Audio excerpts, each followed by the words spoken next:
जय हिंद फ्रेंड्स। आज हम लोग ज्ञान बिंदु जीएस एकेडमी का टेस्ट नंबर 8 को देखेंगे। ठीक है, यह जो टेस्ट है यह 50 नंबर का होता है। ठीक है, यह जो टेस्ट है किसी भी राज्य लोक सेवा आयोग, कर्मचारी चयन आयोग, रेलवे भर्ती बोर्ड तथा किसी भी जीके जीएस आधारित सभी परीक्षा हेतु बहुत इंपॉर्टेंट है। ठीक है, हम लोग इस प्रैक्टिस सेट में आपको क्वेश्चन और आंसर के साथ साथ उससे रिलेटेड फैक्ट को भी बताते हैं। ठीक है, जिससे आपका रिवीजन भी साथ साथ होते रहता है।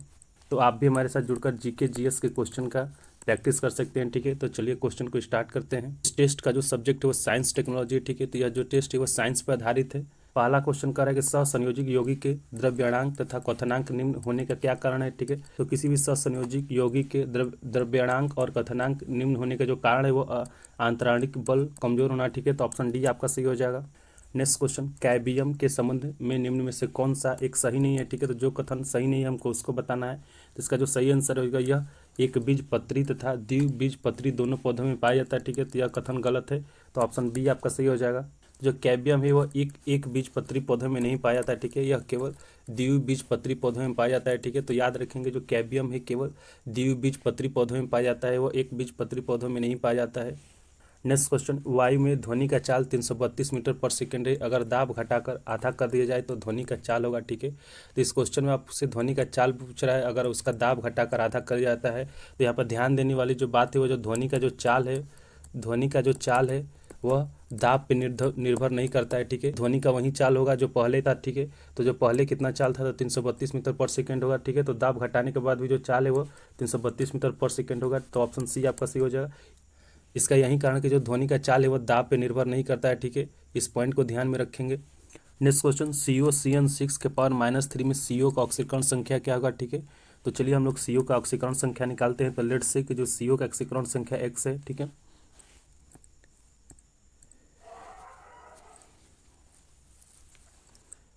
मान लीजिए कि जो CO का ऑक्सीकरण संख्या x है। ठीक है, प्लस जो CN का जो ऑक्सीकरण संख्या होता है वो -1 होता है। ठीक है, तो -1 इंटू 6 इक्वल टू -3। ठीक है, तो x -6 बराबर -3 हो गया। ठीक है, तो x बराबर कितना होगा -3 + 6 हो गया। ठीक है, तो x बराबर +3 हो जाएगा। ठीक है, तो ऑप्शन आपका सी सही हो जाएगा।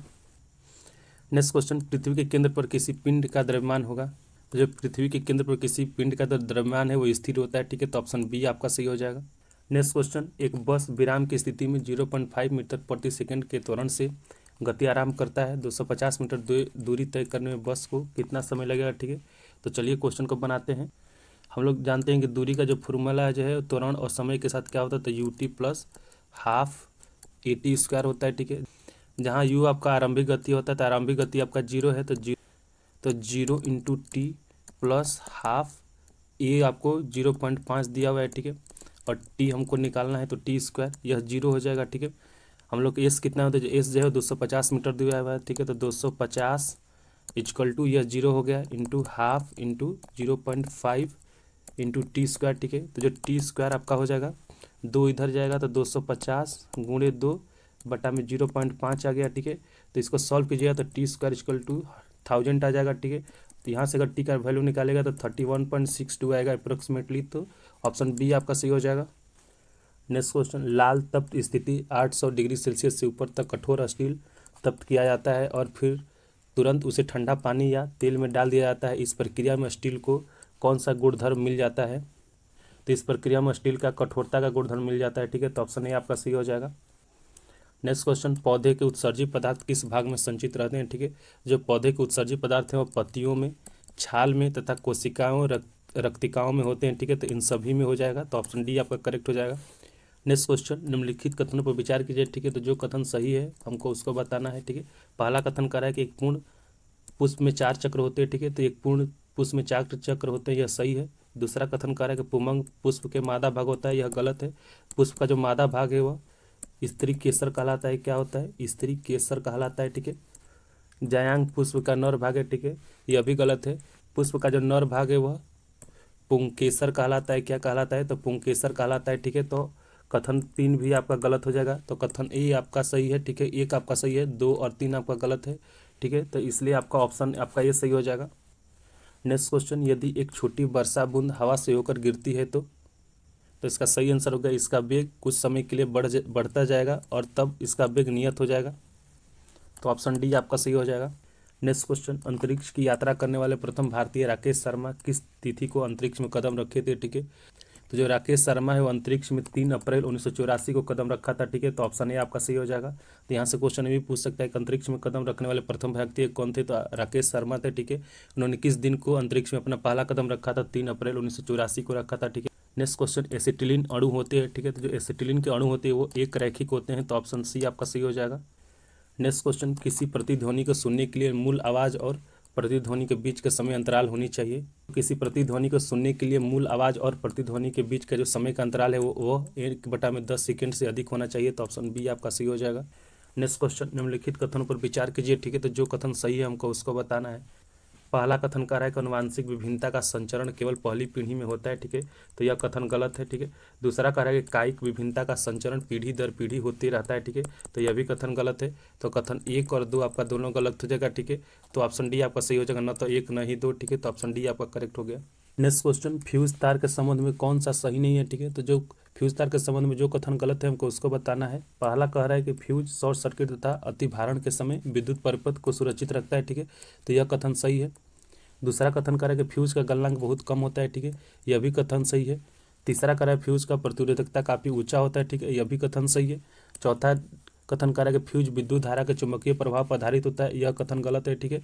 तो हमसे क्वेश्चन में गलत कथन पूछा है, तो ऑप्शन डी आपका करेक्ट हो जाएगा। नेक्स्ट क्वेश्चन, अपकेंद्रण कॉन्ट्रीफ्यूगेशन सिद्धांत का उपयोग होता है, ठीक है। तो जो अपकेंद्रण सिद्धांत का उपयोग है वह जांच प्रयोगशाला में रक्त एवं मूत्र की जांच में किया जाता है, ठीक है। तो यह कथन सही है। दूसरा जो है दूध के क्रीम निकालने में किया जाता है, ठीक है। तीसरा जो वॉशिंग मशीन में भीगे कपड़े से जल निचोड़ने के में किया जाता है, ठीक है। तो यह भी सही है। तो कथन आपका 1, 2, 3 तीनों सही हो जाएगा, ठीक है। नेक्स्ट क्वेश्चन, किसी वस्तु पर 1.5 सेकेंड के लिए एक बल लगाने पर उसकी चाल 1.5 मीटर पर सेकेंड से 4.5 मीटर पर सेकेंड हो जाता है। बाद में उसी बल को 2 सेकेंड तक लगाया जाता है, तो चाल कितना परिवर्तित होगा। तो आपको क्वेश्चन में 1.5 मीटर पर सेकेंड यह प्रारंभिक चाल है, मतलब यू है, ठीक है। 4.5 मीटर पर सेकेंड यह भी है, आपका अंतिम चाल है।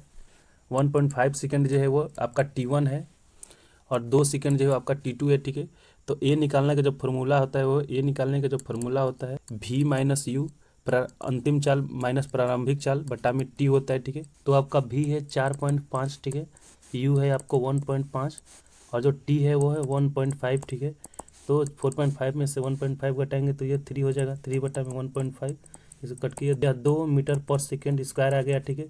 एक्सेलरेशन आपका कितना आ गया, तो 2 मीटर पर सेकेंड स्क्वायर आ गया। तो यहाँ से फिर V2 क्या होगा, V2 equal to u plus A2 into T2 होगा, ठीक है। U कितना है, U आपका 1.5 है, ठीक है।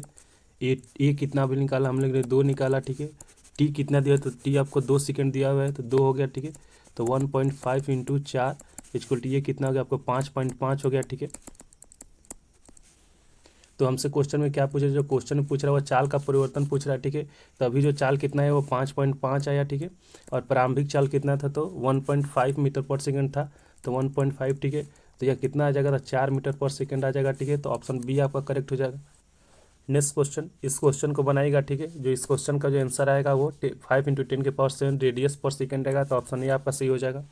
नेक्स्ट क्वेश्चन, कभी कभी खिलाड़ी एथलीट जबरदस्त ताकत प्राप्त करने हेतु तथा प्रदर्शन बेहतर करने के लिए किशोरों का रक्त खुद के शरीर में चढ़ाते हैं, इसे कहते हैं, तो इसे आपको ब्लड डोपिंग कहते हैं, तो ऑप्शन बी आपका सही हो जाएगा। नेक्स्ट क्वेश्चन, निम्न में से किस तत्व को सफ़ेद स्वर्ण तथा एडम उत्प्रेरक के नाम से जाना जाता है, ठीक है। तो सफ़ेद स्वर्ण तथा एडम उत्प्रेरक के नाम से प्लेटिनम को जाना जाता है, तो ऑप्शन बी आपका सही हो जाएगा। नेक्स्ट क्वेश्चन, एमनियोसिंटोसिस एक तरीका है जो बताता है, ठीक है। तो जो एमनियोसिंटोसिस भ्रूण के लिंग को बताता है, तो ऑप्शन सी आपका सही हो जाएगा। नेक्स्ट क्वेश्चन, निम्नलिखित में से कौन सा कथन सही नहीं है, ठीक है। तो उसको बताना है, तो जो कथन गलत है हमको उसको बताना है, ठीक है। तो इसका सही आंसर हो जाएगा, रासायनिक अभिक्रिया में भाग लेने वाले परमाणु संरक्षित नहीं रहते हैं, ठीक है। तो ऑप्शन डी आपका सही हो जाएगा। रासायनिक अभिक्रिया में भाग लेने वाले जो परमाणु हैं वो संरक्षित रहते हैं, ठीक है। नेक्स्ट क्वेश्चन, निम्न में से कौन सा सही नहीं है, ठीक है। तो जो कथन गलत है हमको उसको बताना है। तो इसका जो सही आंसर होगा आपका, अंकुरित अनाजों में विटामिन ए की प्रचुरता होती है, तो यह कथन गलत हो जाएगा, ठीक है। तो ऑप्शन डी आपका सही हो जाएगा। आपको अंकुरित अनाज में vitamin B complex, vitamin C, ठीक है, विटामिन सी पाया जाता है अंकुरित अनाज में, विटामिन ई पाया जाता है, विटामिन के पाया जाता है। तो अंकुरित अनाज में क्या क्या पाया जाता है, जो अंकुरित अनाज में आपको vitamin B complex, vitamin C, vitamin E और विटामिन के पाया जाता है। विटामिन ई आपको नहीं पाया जाता है, ठीक है, इसको ध्यान रखेंगे। नेक्स्ट क्वेश्चन, निम्न में से कौन सा मिश्रण नहीं है, ठीक है, तो जो मिश्रण नहीं है हमको उसको बताना है। तो ऑप्शन के अनुसार आपको कार्बन मोनोऑक्साइड जो है यह एक मिश्रण नहीं है, ठीक है। कार्बन मोनोऑक्साइड का जो रासायनिक सूत्र होता है वो CO होता है, ठीक है, तो ऑप्शन डी आपका सही हो जाएगा। पीतल एक मिश्र धातु है और यह एक तांबा और जस्ता से मिलकर बनता है, ठीक है। तो पीतल जो है किससे मिलकर बनता है, तो तांबा और जस्ता से मिलकर बनता है, और यह पीतल जो एक मिश्र धातु है। कांच भी एक मिश्र धातु है, यह सोडा एस तथा चूना पत्थर से मिलकर बनता है, ठीक है, चूना पत्थर से मिलकर बनता है, ठीक है। उसी तरह वायु भी एक आपका मिश्रण है, यह भी एक मिश्रण है, ठीक है। तो जो कार्बन मोनोऑक्साइड ही एक मिश्रण नहीं है, ठीक है, तो ऑप्शन डी आपका करेक्ट हो जाएगा। नेक्स्ट क्वेश्चन, निम्न में से कौन सा सही सम्मिलित नहीं है, ठीक है, तो हमको जो सही सम्मिलित नहीं है उसको बताना है। एक तरफ आपका रोग दिया हुआ है, ठीक है, उससे संबंधित फसल है, तो उसको दूसरी तरफ दिया हुआ है। टीका रोग है वो मूंगफली में पाया जाता है, यह सही है। टीका रोग किस किस फसल में पाया जाता है, तो मूंगफली में पाया जाता है, ठीक है। कैंकर जो है वो आम में पाया जाता है, यह गलत है। तो जो आपका कथन गलत है उसको बताना है, तो ऑप्शन बी आपका सही हो जाएगा। नेक्स्ट क्वेश्चन, वैसी नशीली दवाओं को क्या कहा जाता है जिनके लेने से व्यक्ति खुद को शांत एवं तनाव रहित महसूस करता है और उसे अत्यधिक नींद आती है, ठीक है। तो ऐसे नशीली दवाओं को आपको डाउनर्स कहते हैं, ठीक है, तो ऑप्शन बी आपका सही हो जाएगा। नेक्स्ट क्वेश्चन, आरएस तत्व के अनुसार कौन सी जोड़ी विवाह के लिए उपयुक्त नहीं है, तो आरएस तत्व के अनुसार जो विवाह के लिए जो जोड़ी उपयुक्त नहीं हो, RH+ पुरुष तथा RH- महिला है, यह उपयुक्त नहीं है, तो ऑप्शन आपका ए सही हो जाएगा। नेक्स्ट क्वेश्चन, यह किसने कहा था कि आविष्कार करने के लिए आपको एक अच्छी कल्पना और कबाड़ के ढेरों की जरूरत होती है, ठीक है। तो यह जो कथन है वो थॉमस एल्वा एडिसन का है, ठीक है, तो ऑप्शन सी आपका सही हो जाएगा। थॉमस एल्वा एडिसन ने बिजली के बल्ब का आविष्कार किया था, ठीक है।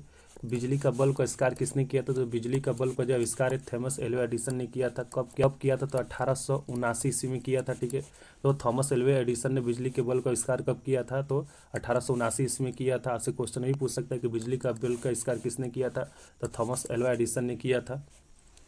नेक्स्ट क्वेश्चन, 20 मीटर की ऊंचाई से एक पत्थर को गिराया जाता है, यदि उसका वेग 10 मीटर प्रति सेकंड के स्क्वायर के एक समान त्वरण की दर से बढ़ता है तो वह कितने समय बाद धरातल पर गिरेगा, ठीक है। तो चलिए इस क्वेश्चन को बनाते हैं, ठीक है। तो एस इक्वल टू क्या होता है, तो S equal to UT plus half AT² होता है, ठीक है। एस यहाँ पे कितना दिया है, तो एस जो यहाँ पे 20 दिया हुआ है, तो 20 लिख लेंगे, ठीक है। यू जो इनिशियल वेग है वो 0 है, प्लस हाफ, ठीक है, इंटू ए कितना दिया है, ए जो है वो 10 मीटर प्रति सेकंड स्क्वायर दिया है, तो 10 लिख लिए। हम लोग को टी निकालना है, ठीक है। तो 2 से 10 कट के 5 हो गया, ठीक है। तो और 5 से 20 कट के 4 हो गया, तो T² इक्वल टू कितना होता है, T² इक्वल टू 4 हो गया, तो T इक्वल टू कितना हो, तो 2 सेकेंड हो जाएगा, ठीक है। तो ऑप्शन आपका 20 सही हो जाएगा। नेक्स्ट क्वेश्चन, गुणसूत्र बने होते हैं, ठीक है, तो जो गुणसूत्र है वो DNA और प्रोटीन से बने होते हैं, तो ऑप्शन सी आपका सही हो जाएगा। इसको याद रखेंगे, ठीक है। गुणसूत्र किसके बने होते हैं, तो गुणसूत्र है वो DNA और प्रोटीन से बने होते हैं। नेक्स्ट क्वेश्चन, निम्न में से कौन सा कथन सही है, ठीक है, हमको उसको बताना है। तो जो कथन सही है उसको बताना है। पहला कथन कर रहा है कि अम्लीय घोल का pH मान 7 से अधिक होता है, तो यह कथन गलत है। अम्लीय घोल का जो pH मान है वो 7 से अधिक नहीं 7 से कम होता है, ठीक है। दूसरा कथन कर रहा है कि क्षारीय विलयन का pH मान 7 से कम होता है, ठीक है, तो यह भी कथन गलत है, ठीक है। क्षारीय विलयन का जो pH मान है वो 7 से कम नहीं अधिक होता है, ठीक है, 7 से अधिक होता है। तीसरा कथन कर रहा है कि उदासीन घोल का pH मान 7 के बराबर होता है, ठीक है, तो यह कथन सही है, ठीक है। डी कथन करे पीने वाला जल थोड़ा सा अम्लीय होता है, ठीक है, यह भी कथन गलत है। पीने वाला जल जो है वो उदासीन होता है और उसका pH मान जो है वो 7 होता है, ठीक है, तो ऑप्शन सी आपका करेक्ट हो जाएगा। नेक्स्ट क्वेश्चन, विरंजक चूर्ण या ब्लीचिंग पाउडर है, ठीक है, तो जो ब्लीचिंग पाउडर है वो एक तरह का यौगिक है, ठीक है, तो ऑप्शन आपका सी सही हो जाएगा। ब्लीचिंग पाउडर का जो रासायनिक सूत्र होता है वो CaOCl2 होता है, ठीक है, और इसको हम लोग कैल्शियम हाइपोक्लोराइड कहते हैं। तो ब्लीचिंग पाउडर को क्या बोलते हैं, तो कैल्शियम हाइपोक्लोराइड बोलते हैं, ठीक है। इसका फॉर्मूला जो है CaOCl2 होता है। नेक्स्ट क्वेश्चन, निम्नलिखित कथनों में से कौन सा सही है, ठीक है, उसको बताना है। सही उत्तर का चयन नीचे दिए कूट से कीजिए, ठीक है। पहला कथन कह रहा है कि मानव शरीर में उर्वका फीमर सबसे लंबी अस्थि होता है, ठीक है, यह कथन सही है। दूसरा कथन कह रहा है कि हैजा रोग जीवाणु द्वारा होता है, ठीक है, यह भी कथन सही है। तीसरा कथन कह रहा है कि एथलीट फुट रोग विषाणु द्वारा होता है, ठीक है, तो यह कथन गलत है। जो एथलीट फुट रोग है वह एक फंगल इन्फेक्शन है, ठीक है, फंगल इन्फेक्शन है, ठीक है। तो अब आपका कथन 3 गलत हो जाएगा, कथन 1 और 2 आपका सही है, ठीक है। नेक्स्ट क्वेश्चन, सीमेंट बनाने हेतु काम आने वाला मुख्य कच्चा पदार्थ कौन सा है, ठीक है, तो सीमेंट में काम आने वाला जो मुख्य कच्चा पदार्थ है वो चूना पत्थर और मृति चिकनी मिट्टी है, ठीक है, तो ऑप्शन बी आपका सही हो जाएगा। तो सीमेंट बनाने के लिए कच्चा पदार्थ कौन कौन सा है, तो चूना पत्थर है और मृतिक है, इसको क्ले बोलते हैं, ठीक है, क्ले, और क्ले को ही हम लोग चिकनी मिट्टी के नाम से जानते हैं, ठीक है। भारत में सबसे ज़्यादा जो सीमेंट का उत्पादन है वो राजस्थान में किया जाता है। कहाँ किया जाता है, राजस्थान में किया जाता है, ठीक है। उसके बाद मध्य प्रदेश में किया जाता है, फिर आंध्र प्रदेश में किया जाता है और फिर छत्तीसगढ़ में किया जाता है, ठीक है। तो सीमेंट का सबसे अधिक उत्पादन करने वाला राज्य कौन कौन सा है? तो पहला स्थान पे राजस्थान है, फिर मध्य प्रदेश है, फिर आंध्र प्रदेश है, फिर छत्तीसगढ़ है। और भारत में जो पहली सीमेंट फैक्ट्री है वो 1904 में तमिलनाडु चेन्नई में स्थापित किया गया था। कहाँ स्थापित किया गया था? तो चेन्नई में स्थापित किया गया था। और 1904 में ही आपके गुजरात के पोरबंदर में स्थापित किया गया था, ठीक है। तो सीमेंट का पहली फैक्ट्री कहाँ स्थापित किया गया? तो 1904 में आपको चेन्नई और पोरबंदर में स्थापित किया गया था। नेक्स्ट क्वेश्चन, अंग्रेजी वर्णमाला के यू अक्षर के समान हाइवुड बोन कहाँ पाया जाता है, ठीक है। तो यू अक्षर के समान जो हाइवुड बने और मुख गुहा में पाया जाता है, तो ऑप्शन सी आपका सही हो जाएगा। नेक्स्ट क्वेश्चन, बायोप्सी तकनीक से संबंधित है, ठीक है। तो जो बायोप्सी तकनीक से संबंधित है वो परीक्षण हेतु उत्तक को काटकर शरीर से अलग करना, ठीक है। तो ऑप्शन बी आपका सही हो जाएगा। बायोप्सी जांच जो है वो कैंसर के पता लगाने के लिए किया जाता है, ठीक है। इसमें परीक्षण हेतु उत्तक को काटकर शरीर से अलग करके उसका जाँच किया जाता है। नेक्स्ट क्वेश्चन, मान लीजिए आपके पास ABCD से चिन्हित 4 प्रश्नावली है। ए में सादा जल है, बी में क्षारीय विलयन है, सी में किसी अम्ल का विलयन है और डी में सोडियम क्लोराइड का विलयन है। इन विलयनों में से कौन सा एक फिनोल्फेथिलीन विलयन को गुलाबी कर देगा, ठीक है।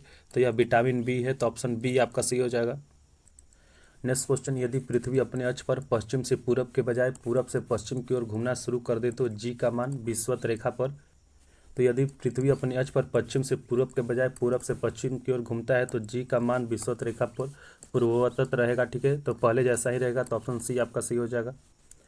नेक्स्ट क्वेश्चन, निम्नलिखित कथनों पर विचार कीजिए, ठीक है। तो जो कथन सही है हमको उसको बताना है। पहला कार्य कि रेडियो सक्रियता को किसी बाहरी कारकों के द्वारा नियंत्रित नहीं किया जा सकता है, ठीक है। तो यह कथन सही है। रेडियो सक्रियता को किसी भी बाहरी कारकों द्वारा नियंत्रित नहीं किया जा सकता है। दूसरा कार्य कि नाभिकीय विखंडन को बाहरी युक्तियों के माध्यम से नियंत्रित किया जा सकता है, ठीक है। तो यह भी कथन सही है। तो कथन 1 और 2 आपका दोनों सही हो जाएगा, ठीक है। तो ऑप्शन आपका सी सही हो जाएगा। नेक्स्ट क्वेश्चन, 80 ओम के कितने प्रतिरोधकों को समांतर क्रम में संयोजित करने पर 6 वोल्ट की बैटरी से परिपथ से 0.3 एम्पियर की धारा प्रवाहित होगी, ठीक है। तो हम लोग पहले रेसिस्टेंस निकालते हैं। तो आर इक्वल टू क्या होगा? तो आर इक्वल टू आपको V बटा में आई होगा, ठीक है। तो V दिया हुआ है 6 वोल्ट, ठीक है। और आई दिया हुआ है 0.3 दिया हुआ है, ठीक है।